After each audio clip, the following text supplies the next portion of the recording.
Welcome to another Small Business Saturday. Today, we're at the Douglas County Community and Senior Center, which is what I think is a jewel of Douglas County. I'm here with Scott Morgan today. Well, Danny, thank you for that introduction. I am pleased to talk about the Douglas County Community and Senior Center. Today we're going to focus on the Senior Center. I'm the Community Services Director for Douglas County, and I work for Danny Tarkanian, and I'm very proud to do that. With our focus on the Senior Center, we're going to talk about, since it's opened in December of 2014, we're coming on 8 years of operation, and we're going to show you a little behind the scenes. We are so much more than just a nutritious meal, Meals on Wheels, transportation services, a library, a gift shop, and a whole host of activities. And I'm going to get into a little more detail as we go through the building. Scott, where are we at now? We're in the lobby of probably one of the grandest senior centers in all of the West Coast, not just Nevada. This building's 83,000 square feet, and we have close to 20,000 square feet just dedicated to serving our seniors and our senior community. We're in the lobby, entrance, gift shop, and a library. This is a really important social space for our seniors who are right now coming in to enjoy a very nutritious meal at the Senior Center. We're going to talk a little bit about our home cooking and the menu that we have when we get in the kitchen. And this space is where you wait for your ride to get dropped off. We have seniors that come in starting at 9 in the morning and they leave us at 3 in the afternoon. It's more than just food. It's a reason to get up in the morning. It's a reason to come and enjoy your freedoms that you have through dark transportation, a nutritious meal, and staying in your own home as long as possible, which is the overall goal of our Senior Center. When we talk about some of the other services we have, such as our adult daycare, you're going to find that it's a mesh, a whole fabric to keep people independent, to keep them in their home, paying taxes, volunteering at their church, and enjoying their independence, rather than the alternative, which is going into an institutional or nursing home. Nobody wants that, our residents don't want that, and we do everything we can. And as a result, we are succeeding in that capacity. We are doing it in a manner which is saving our taxpayers literally hundreds of thousands of dollars annually in indigent funds by keeping people independent. So, Danny, we're in the lobby still. We're about ready to enter the Ned Brett Financial dining room, which is the grand view room. The view is spectacular, overlooking the Hoosman Ranch, which will be a ranch forever, a view corridor that just really adds to some of the features. But our seniors really wanted a short walk from the lobby into the dining room. And in between, we have group restrooms, which are doorless. So if you're in a wheelchair, walker, or a germaphobe, you don't have to touch a door to get in. But we also have what are called family restrooms. And you'll see we have some unique names, Ned Brett Financial, and here we've got Dave Brady, who's a financial advisor, a local former county commissioner in our community. Got a restroom named after himself. These are all some of the fun things the foundation does, which supports our community center. This is a family restroom with a shower. So if you have a need or there's an accident, you can quietly come in with a caregiver or by yourself, get yourself kind of cleaned up, go back and enjoy the fun. Just all part of the enhancements that make this facility very, very unique. Well, in Fresno, they named a bathroom after my dad. They called it the Tark's Toilets, the new Save Mart Center.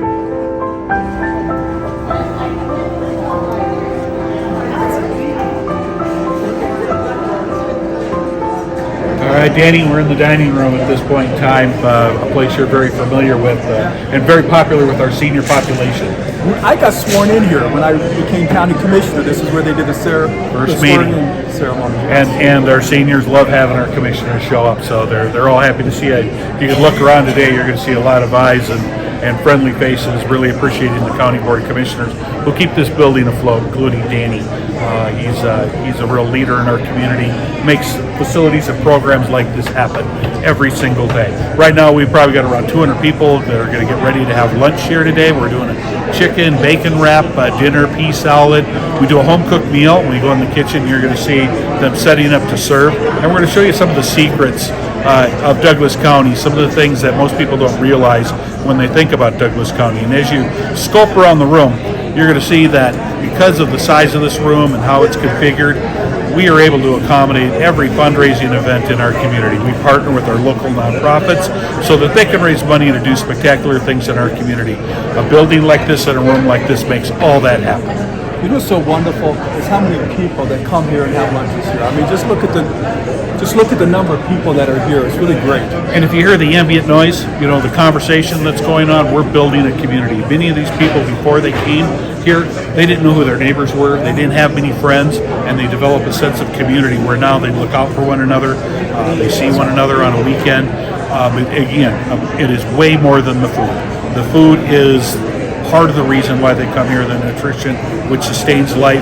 But what makes life livable is what you're hearing in the ambient noise at the senior center. Commissioner Tarkanian, well, here's where the magic happens. This is the kitchen.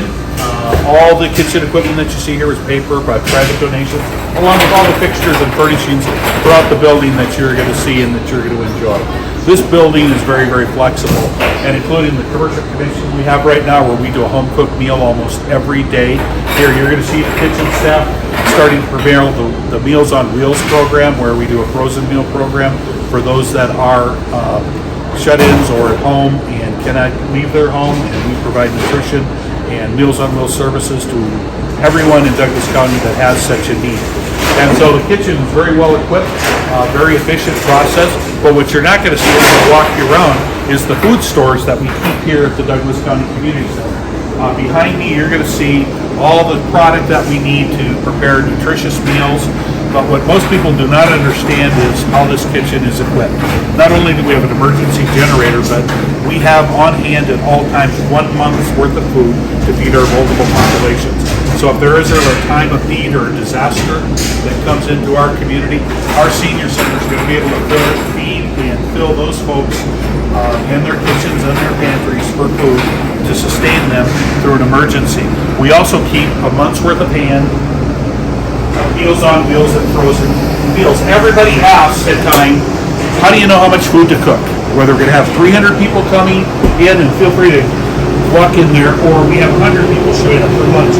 We prepare between 500 and 600 meals every single day. What we don't consume, we freeze and put in the Meals on Wheels program.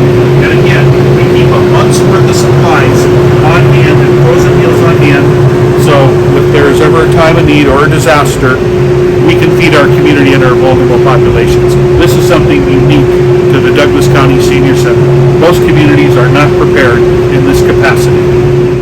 Well, Danny, thank you for joining us today. I know this is a facility that you've advocated for and supported throughout your term as commissioner, and we're so proud to have you be a part of our senior center. As you've walked through, and you're going to see a little brief video tour of the Douglas County Senior Center, some of the various components up close as part of this video, but I do want to talk a little bit about the funding. How does something like this sustain itself and support itself? Well, our congregate meal program, Meals on Wheels, DART transportation are all federally supported through state-administered grants. And so we get in turn roughly for a meal about $3.80 per meal, but the rest of the money comes from Douglas County taxpayers and supporting this nutrition services in Douglas County. We also have a private funding source called Young at Heart Senior Citizens Club, which supports us financially for the soup program and does a lot of the social programs. If you would have been here at about 10 o'clock, you'd see our parking lot is just full of active seniors coming to do dance classes, arts and crafts classes, stretch and tone classes, pickleball, fitness, and walking programs. You'll see some of that after lunch as well, mainly card players and dancers after lunch, but the senior center is more of a social and fitness related and activity center for our seniors than it is a nutrition program. That is a stark contrast to what we used to have here, where it was just lunch and go. And now we have built a community around our seniors and provide them services well beyond nutrition services. The foundation, the Community Services Foundation, which you're standing on, you may be able to look at that, sells bricks to support these programs and buy equipment. They also do Christmas fundraisers, solicit donations, and have raised over $2 million in support of equipping this facility. They're also really important for our youth scholarship fund as well. So we have many, many generous people throughout this community that realize the value of a facility like this and have embraced it, and have also stepped up to the plate to buy capital equipment and support new programs so our taxpayers do not have to. This facility is so important to me because I've watched my mother and father and my Aunt Alice all go through the stage where you're getting older and it's harder to get around, and my Aunt Alice particularly having a hard time meeting people and socialize as she got older.